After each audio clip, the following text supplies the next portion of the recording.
Hello guys, job সন্ধান preparation YouTube চ্যানেলে তোমাদের সকলকে স্বাগতম। আজকে আমি আলোচনা করব আইসিডিএস পরীক্ষার জন্য বিশেষ কিছু গুরুত্বপূর্ণ প্রশ্ন উত্তর। যদি ভিডিও ভালো লাগে তাহলে প্লিজ চ্যানেলটি সাবস্ক্রাইব করে পাশে থাকা বেল বাটনটি অন করে লাইক, কমেন্ট ও শেয়ার করে দিবেন। আজকের প্রথম প্রশ্ন 1 নম্বর, লোকটাক হ্রদ ভারতের কোন রাজ্যে অবস্থিত? মিজোরাম, মণিপুর, মধ্যপ্রদেশ নাকি মহারাষ্ট্র? সঠিক উত্তরটি হলো 2 নম্বর, মণিপুর। লোকটাক হ্রদ ভারতের মণিপুর রাজ্যে অবস্থিত। পরের প্রশ্ন 2 নম্বর, রাওলাট আইন কত সালে পাশ হয়েছিল? 1919 সালে, 1917 সালে, 1915 সালে নাকি 1913 সালে? সঠিক উত্তরটি হলো 1 নম্বর, 1919 সালে। রাওলাট আইন 1919 সালে পাশ হয়েছিল। পরের প্রশ্ন 3 নম্বর, জালিয়ানওয়ালাবাগ হত্যাকাণ্ড কবে ঘটেছিল? 1919 সালের 15ই আগস্ট, 1919 সালের 13ই এপ্রিল, 1919 সালের 13ই সেপ্টেম্বর নাকি 1919 সালের 7ই এপ্রিল? সঠিক উত্তরটি হলো 2 নম্বর, 1919 সালের 13ই এপ্রিল। জালিয়ানওয়ালাবাগ হত্যাকাণ্ড ঘটেছিল 1919 সালের 13ই এপ্রিল। পরের প্রশ্ন 4 নম্বর, সিপাহী বিদ্রোহের সময় ভারতের গভর্নর জেনারেল কে ছিলেন?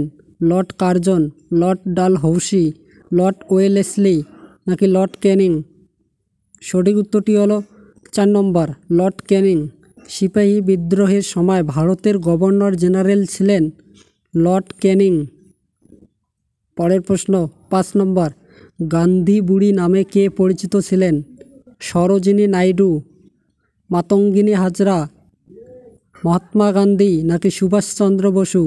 সঠিক উত্তরটি হলো 2 নম্বর, মাতঙ্গিনী হাজরা। গান্ধী বুড়ি নামে পরিচিত ছিলেন মাতঙ্গিনী হাজরা। পরের প্রশ্ন 6 নম্বর, মাতৃদুগ্ধে অবস্থিত শর্করা কোনটি? রাইবোজ, সুক্রোজ, ল্যাকটোজ নাকি মল্টোজ? সঠিক উত্তরটি হলো 3 নম্বর, ল্যাকটোজ। মাতৃদুগ্ধে অবস্থিত শর্করাটি হলো ল্যাকটোজ। পরের প্রশ্ন 7 নম্বর, কোন পরিকল্পনাকালে আইসিডিএস প্রকল্প চালু করা হয়েছিল? পঞ্চম পরিকল্পনা, সপ্তম পরিকল্পনা, অষ্টম পরিকল্পনা নাকি নবম পরিকল্পনা? সঠিক উত্তরটি হলো 1 নম্বর, পঞ্চম পরিকল্পনা।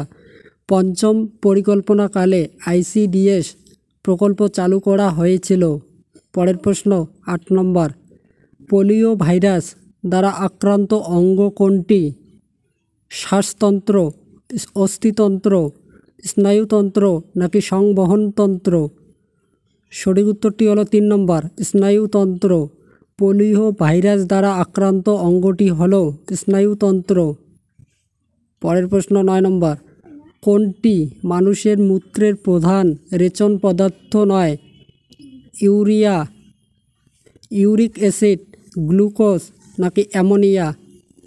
সঠিক উত্তরটি হলো 3 নম্বর, গ্লুকোজ। মানুষের মূত্রের প্রধান রেচন পদার্থ নয় গ্লুকোজ। পরের প্রশ্ন 10 নম্বর, মস্তিষ্কের গহ্বরকে কি বলা হয়? অলিন্দ, কেন্দ্রীয় নালী, নিলয় নাকি কোনোটি নয়?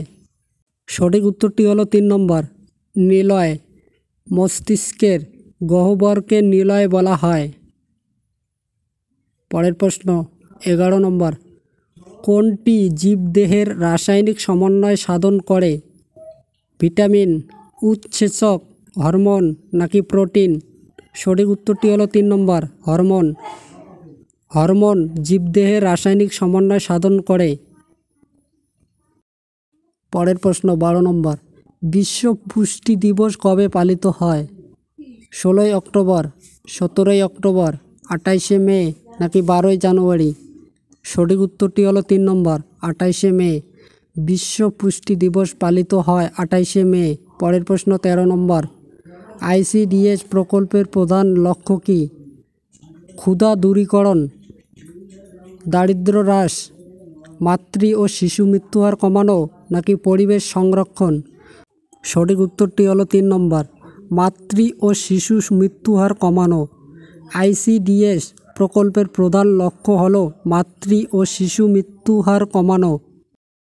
পরের প্রশ্ন 14 নম্বর, নিম্নলিখিত কোনটি মূল বা রুট সবজি? ফুলকপি, শসা, লাউ নাকি গাজর? সঠিক উত্তরটি হলো 4 নম্বর, গাজর। নিম্নলিখিত গাজর মূল বা রুট সবজি। পরের প্রশ্ন 15 নম্বর, মানব দেহে মোট পেশির সংখ্যা কয়টি? 237টি, 330টি, 639টি নাকি 754টি? সঠিক উত্তরটি হলো 3 নম্বর, 639টি। মানব দেহে মোট পেশির সংখ্যা হলো 639টি। পরের প্রশ্ন 16 নম্বর, কোন উদ্ভিদের কাণ্ডে সালোক সংশ্লেষ হয়? স্বর্ণলতা, ফণিমনসা, কলা গাছ নাকি তেঁতুল গাছ? সঠিক উত্তরটি হলো 2 নম্বর, ফণিমনসা। ফণিমনসা উদ্ভিদের কাণ্ডে সালোক সংশ্লেষ হয়। পরের প্রশ্ন 17 নম্বর, নিম্নলিখিত কোনটি ক্যালসিয়ামযুক্ত খাবার? দুধ, ঘি, মাখন নাকি সব কয়টি সঠিক? সঠিক উত্তরটি হলো 4 নম্বর, সব কয়টি সঠিক। পরের প্রশ্ন 18 নম্বর, নিম্নলিখিত কোন অঙ্গটি রক্ত পরিশোধন করে? অগ্ন্যাশয়, অন্ত্র, বৃক্ক নাকি পাকস্থলী? সঠিক উত্তরটি হলো 3 নম্বর, বৃক্ক। বৃক্ক অঙ্গটি রক্ত পরিশোধন করে। পরের প্রশ্ন 19 নম্বর, মানব শরীরে ইউরিয়া কোথায় উৎপন্ন হয়? ক্ষুদ্রান্তে, বৃহদান্তে, যকৃতে নাকি সিকামে? সঠিক উত্তরটি হবে 3 নম্বর, যকৃতে। মানব শরীরে ইউরিয়া উৎপন্ন হয় যকৃতে। পরের প্রশ্ন 20 নম্বর, সহজে সর্দি কাশি হয় কোন ভিটামিনের অভাবে? Vitamin C, vitamin E, vitamin D নাকি ভিটামিন কে? সঠিক উত্তরটি হলো 1 নম্বর, ভিটামিন সি। সহজে সর্দি কাশি হয় ভিটামিন সি এর অভাবে।